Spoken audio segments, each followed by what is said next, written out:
আমার জীবনের বাস্তব এক ঘটনা। বগুড়ায় কয়েক মাস আগে আমার এক মাহফিল শেষে যখন ছাত্রদেরকে পাগড়ি প্রদান করতেছিলাম, হাফেজ ছেলেরা পাগড়ি নিতেছিল, নাম বলতেছে এক এক ছেলের মাথায় আমরা পাগড়ি পড়াচ্ছিলাম, আলেম ওলামারা সহ। হঠাৎ এক ছেলের নাম বলতেছে মুআজ রহমাতুল্লাহ আলাইহি, নাম বলছে, কিন্তু দেখি কোনো ছাত্র সামনে নাই। কিরে মুআজ কই? কয় হুজুর মুআজ তো মারা গেছে। তাইলে নাম কেন পড়লেন? পাগড়ি কারে দিমু? কয় হুজুর পাগড়িটা হাতায়া দেন, মুআজের মা পর্দার আড়ালে বসে আছে, সেখান থেকে পাগড়ি গ্রহণ করুন।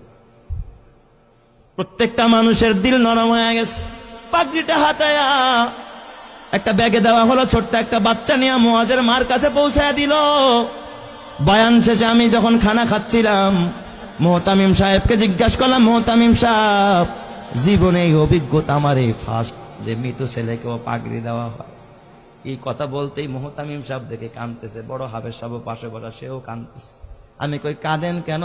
কয় ওস্তাদ, এই মুআজ হলো আমার মাদ্রাসার 1 নম্বরের ছাত্র, আমাদের সম্পদ ছিল। আমার ছেলের জন্য আমার এত মায়া লাগে না যতটা মায়া আমার এই মুআজের জন্য। আমি বললাম এত কি গুণ এই মুআজের? কয় ওস্তাদ, মুআজ 18 মাসে কোরআনের হাফেজ হয়, জীবনে পাগড়ি ছাড়া নামাজ পড়ে নাই, মুআজের বাবা নাই, মুআজের মা বড় অসহায়, এই মাদ্রাসা লিল্লা বোর্ডিং এ মুআজরে এতিমখানায় ফ্রি খাওয়াই আমরা, চিকিৎসা পর্যন্ত আমরা করাই।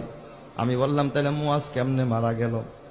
কয় হুজুর কিছুদিন আগে চিকুনগুনিয়া জ্বর হয়েছে, আমরা ওর মারে খবর দিলাম, বললাম মুআজের মা মুআজের বাসায় নিয়ে যান, চিকুনগুনিয়া জ্বর হয়েছে। মুআজ বাসায় যাইতে চায় না। কয় ওস্তাদ বাসায় গেলে জামাতের সাথে নামাজ পড়তে পারি না, ফজরের নামাজটাও জামাতে পড়া হয় না, আমারে বাসায় দিয়েন না, মরে যাইতো মাদ্রাসায়, মরবো বাসায় যাব না। হুজুর কসম আল্লাহ, আর এই মুআজ ওর পুরা মাদ্রাসায় আর একটা সুনাম। মুআজ বাসায় যায় না, মৃত্যুর আগের দিন জোহরের নামাজটা মসজিদে গিয়া পড়েছে, আসর থেকে নিয়ে তার অবনতি, রাত্রিবেলায় এশারের নামাজের পরে আমরা পার্শ্ববর্তী ক্লিনিকে নিয়ে গেলাম, সেখানে বাবা এই অক্সিজেন লাগায় রাখছে।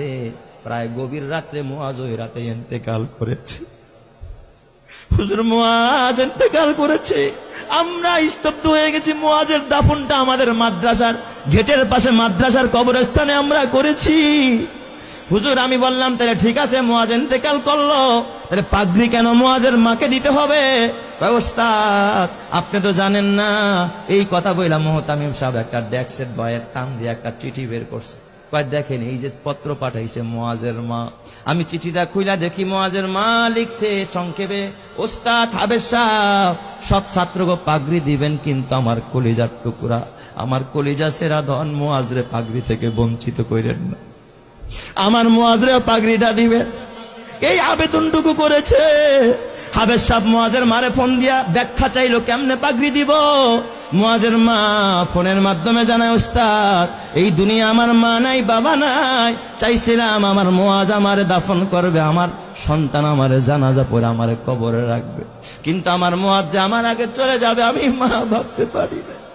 এই দুনিয়ায় এখন আর আমার কেউ নাই, দুনিয়া আমার স্বামী নাই, আমার মা নাই, বাবা নাই, আমার কলিজার টুকরা মুআজও চলে গেল।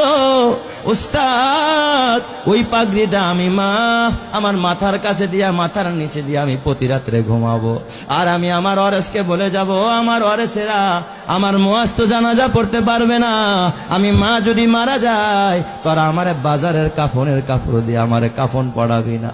আমার মুআজের যেই পাগড়িটা মাদ্রাসা থেকে পাইছে, আমি মাকে আমার কলিজার টুকরার পাগড়িটা দিয়ে আমি মারে কাফন পরাই আনছি।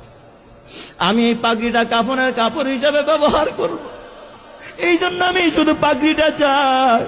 ও আমার মা, মা গো, কালকে যদি মরে যাও মা, নাকের ফুল থাকবে না, কানের দুল থাকবে না, গলার মালা থাকবে না, হাতের বালা থাকবে না মা, খালি হাতে যেতে হবে মা।